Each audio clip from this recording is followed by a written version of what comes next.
Hey everyone, my name is Nathan Bird, founder of the Founders Odyssey podcast, and I'm joined here with Josh Green, founder of Catalyst Legal. You've been in the game for over 15 years. You've helped hundreds of startups as well as small to medium-sized businesses through their legal, maybe not just challenges, but helping them thrive really in their understanding. That was what we had spoke about recently is the paradigm shift that you wanted to create for this industry. But before we get into this, I'd like to ask you a question. What does entrepreneurship mean to you? Yeah, for me, when I think about some person coming out with a really cool new way of doing something or a new way to solve a problem, I think of innovation. Yeah. Entrepreneurs are constantly innovating. That's what really honestly motivates me and really gives me the passion, because I love watching.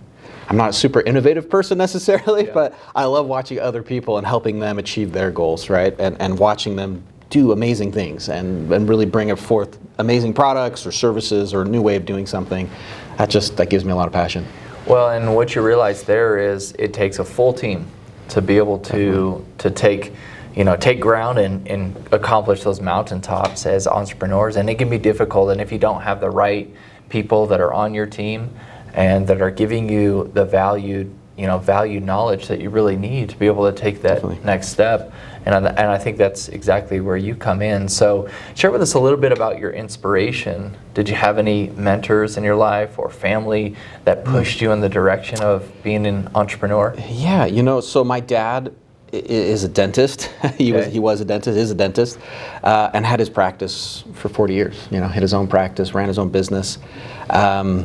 One of the things that I grew up seeing was the lifestyle, right, that he was able to create as a result of that.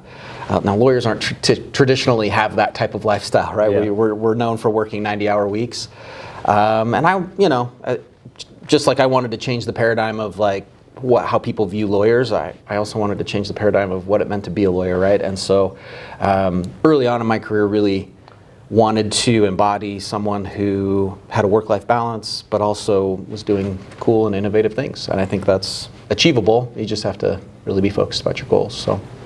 Well, that's good. I know, mentorship is super important, and, having people that can really be the champion for your dreams as well. Definitely. And it seems that you've had those, obviously with your father and him being a service-based entrepreneur. So share with us, and then also maybe you can speak to the founders out there that are running a service-based business. How can they be successful, almost like you, and you've had a practice, you've had people that you've hired, you've had to manage. Mm-hmm. So how did you start getting into, expansion, but also how did you start your previous practice? Yeah, so the problem with service-based businesses, right, is this is a huge drain of your time, right? And when you are the one that provides those services all the time, it can feel very challenging to so I think as soon as you can bring on good, qualified people, finding the talent that is going to help you achieve your dream is really critical. And once you find that first person, I remember early days of when I was running my own law firm, the best thing I ever did was hire that first, she was a rock star, right? Yeah. She is a rock star, and changed my life forever, because once you have someone you trust that will go out and you know that they're going to give the same level of service, the same quality of product as you will, then it becomes replicable, right? Yes. You can say, oh, okay, now I just need to go find another person just like this or similar, right? Maybe they have a different skill set,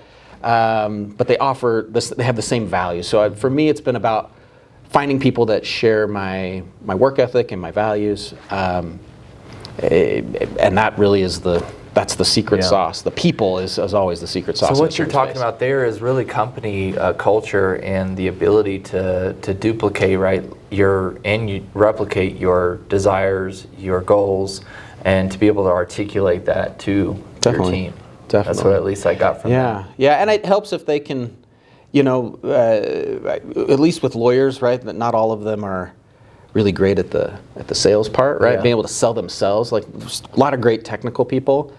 But in this type of, where you're dealing with CEOs maybe the C-suite. You need people who are going to be able to, talk to other people and bring the law, which sometimes can feel, really technical and hard, confusing, and bring it down to a level where just anybody could understand. Yeah, that's super important. Let's talk a little bit about some of the things that you're seeing, back to what you just said about law and how important it is, but also how do you deal with different customers that are trying to build their business, but then also how do we, basically business owners that need information and they need to structure a good company. So what are some areas that you're seeing that people have failed at as far as structuring a good company? Yeah. And Yeah, I mean, I think in the early days of a company,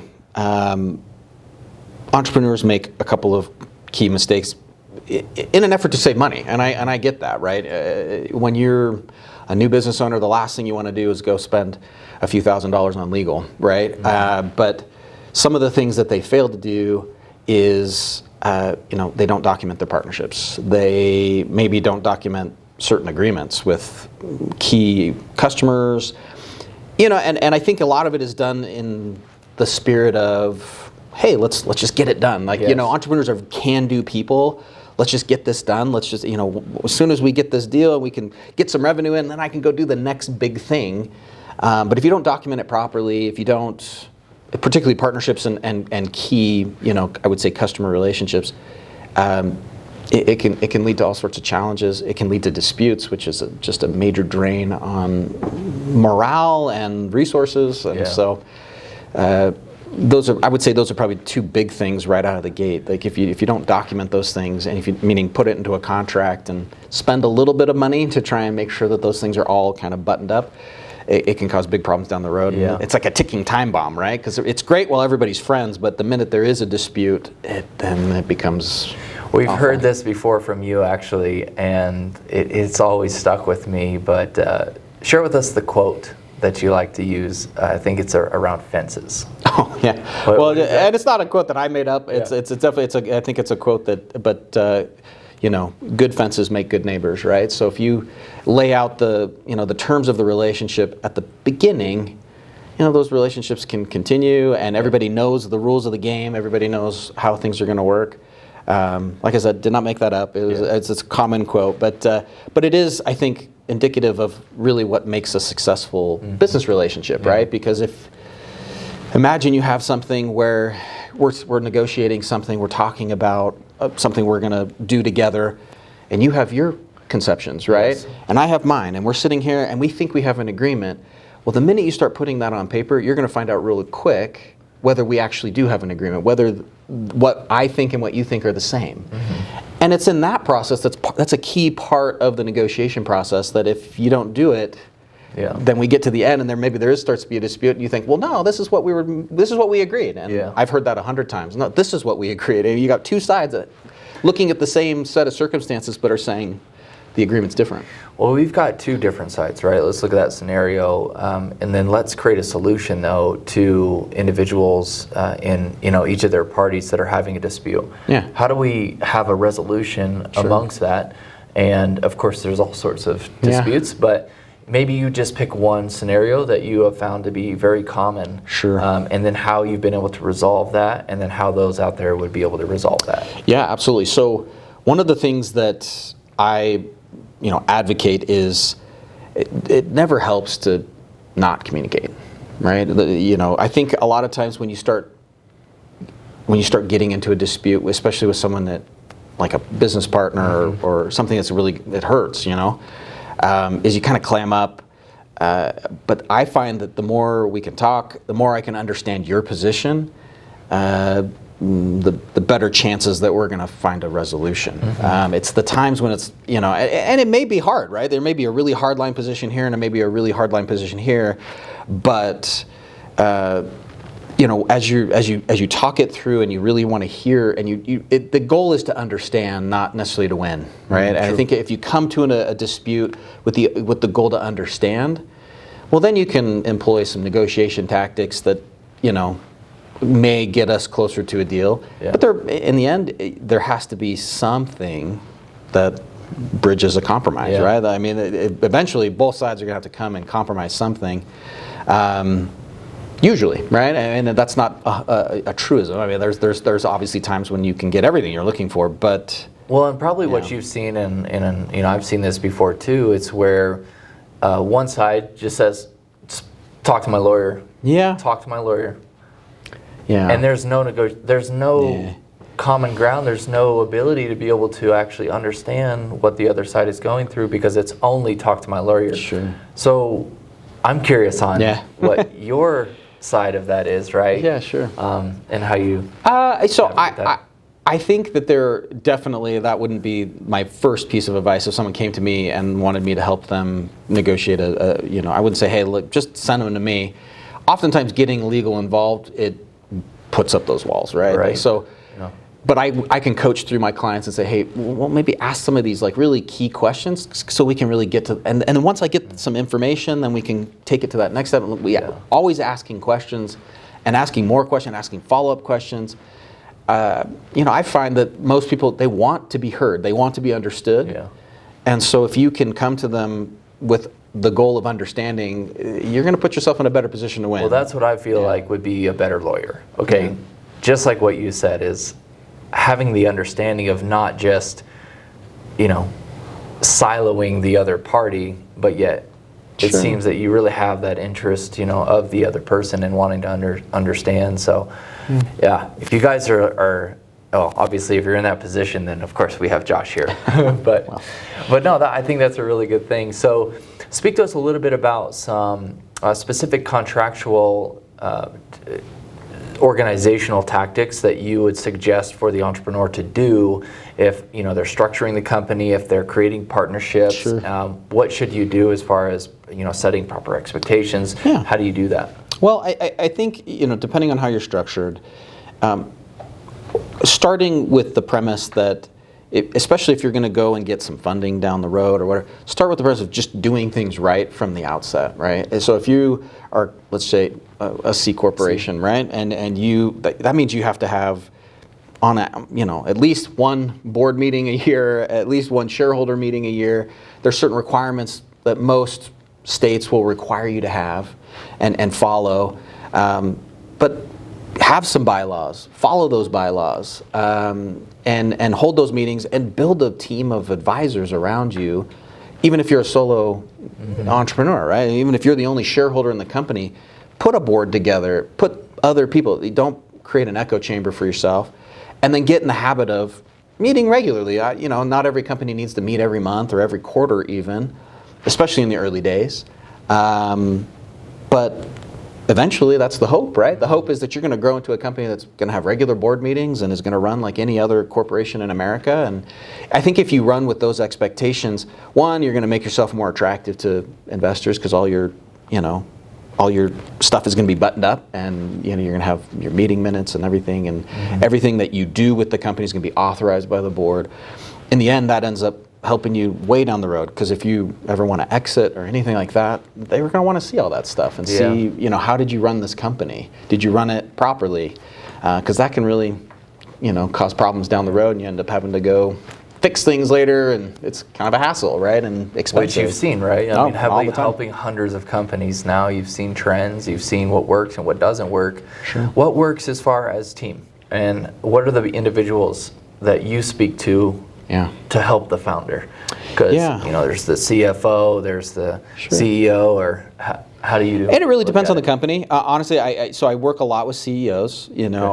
Providing them with strategic advice and helping them make strategic decisions. I've worked really closely with COOs, right? Because they sometimes will have technical legal questions about process, and I work a lot with HR directors, or at least our team does, and because they're going to have labor and employment questions. I worked with sales directors, right? Because they're the ones that are generally getting the questions from the customer saying, hey, why is this in your agreement? Or I don't like this, change this. And so we're oftentimes interfacing with the sales team on the contract management process, and particularly when it comes to legal questions. Most sales managers are not super comfortable with when someone comes in and says, take this out, and it's like a key part of your agreement. They're usually at least know that they need to kick that somewhere. So what are some of the most commonly asked questions by entrepreneurs to you as a business lawyer? Yeah, I think it really depends on the size, but young companies, a lot of times, am I structured properly? Okay. I think there's a lot of anxiety about, am I doing it right? You know what I mean? I think, most entrepreneurs are really smart people, but they're not lawyers, right? And so they may have a lot of questions around there. I think the bigger they get, or as they're starting to bring on, investors and things like that, or wanting to raise money, how do I do that? I want to make sure I'm being compliant. Is there a better way to do one thing or another? How much am I trying to raise? Obviously influences that question, but I would say those are pretty common questions. And then, I would say that probably most of the questions we get is surrounding their current agreements, right? I would say we do just so much work with their agreements, whether that's their customer agreement, their employment agreements.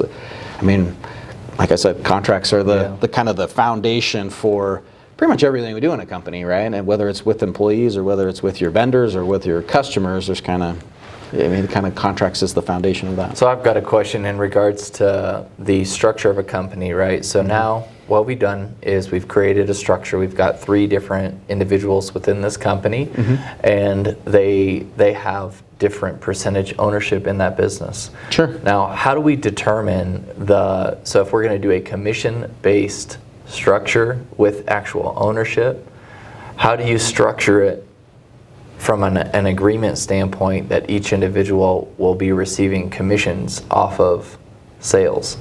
Sure. I know it's very specific. Yeah, it's very specific. So that's it. So what you're saying is this is beyond like their ownership dividend, right? Like, so we're not talking about dividends. We're just talking about eat what you kill kind of model for like your wages, right? Yeah.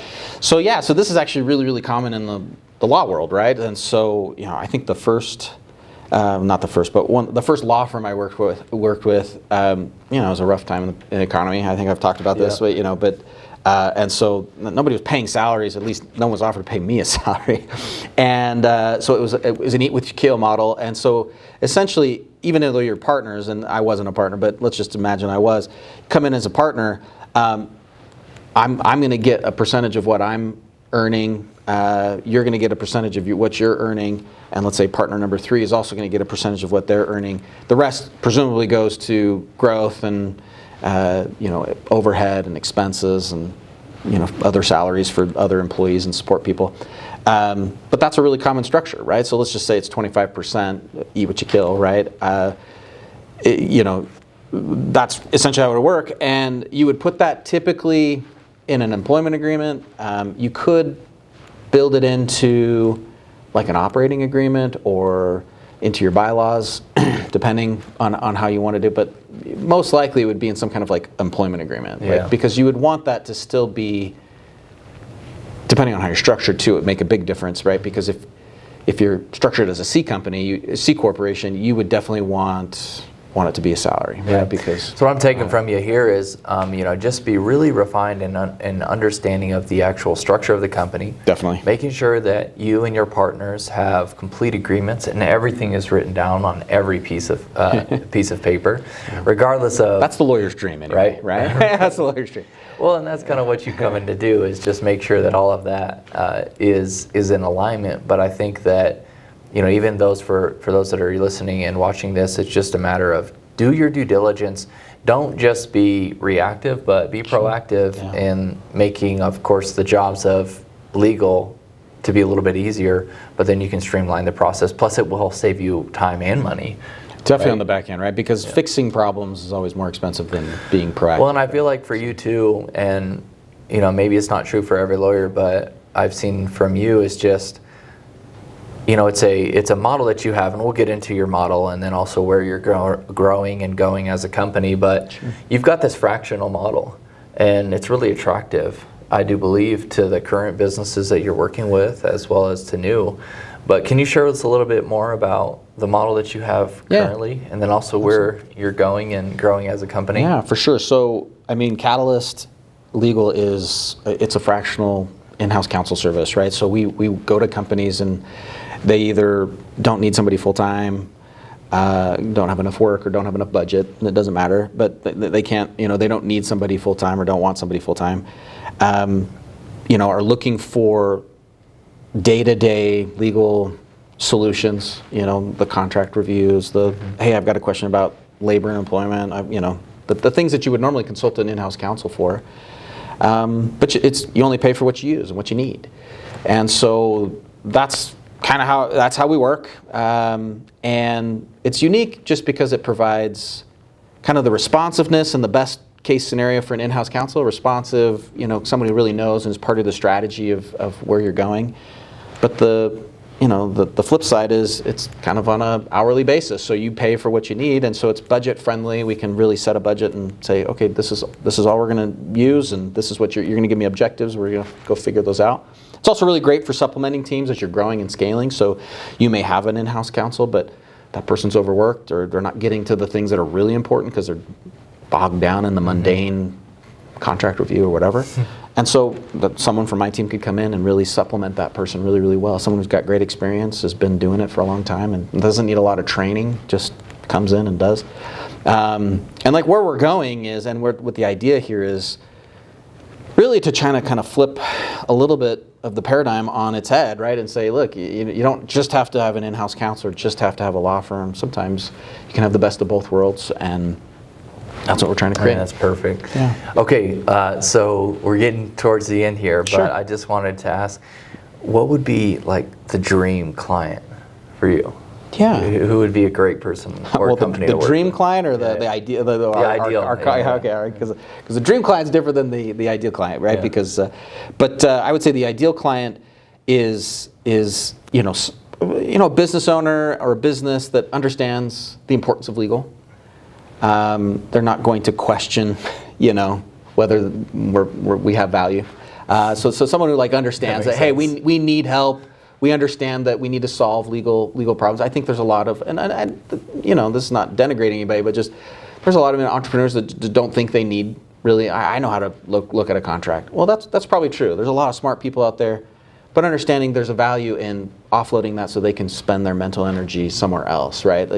So having a business owner that understands that principle, the E-Myth kind of principle where you let people who are really good at one thing, you let them do it, and you kind of step back and say, okay, you go do it, and then probably is growing and scaling and understands that eventually, we can work with them and put ourselves out of a job, right? Where they're going to need an in-house counsel. That's the goal eventually. So we're just trying to help them get there, or maybe they have a general counsel, but we're helping them scale to that next full-time position and once again, putting ourselves out of a job. But those are kind of the ideal clients, right? The ones that have regular legal work that needs to be done. They don't really. I should say that they want to get it done. They understand the importance and will give us the flexibility to work with them and just help them. They want to be helped. They want the advice. They look forward to meeting with us. So, well, I look forward to seeing the growth of your company, and thanks. Make sure that we out there and everyone here knows where to get a hold of you and where do they find you? Yeah. So probably the easiest way is just go to our website. Okay. It's www.catalystogc.com. Hopefully pretty easy to remember. And we could probably put it out there. Our phone number and my email. That's probably the easiest way to get a hold of me is via email. Okay, cool. Well, what we'll do is we'll place that in the description below, and we just wanted to say thank you so much for spending your time here on the Founders Odyssey podcast. Thanks for having me. And we're looking forward to once again seeing you grow. But thank you guys for watching this video, and if you have liked it, please like and subscribe and also share with your friends. We'll talk to you again soon.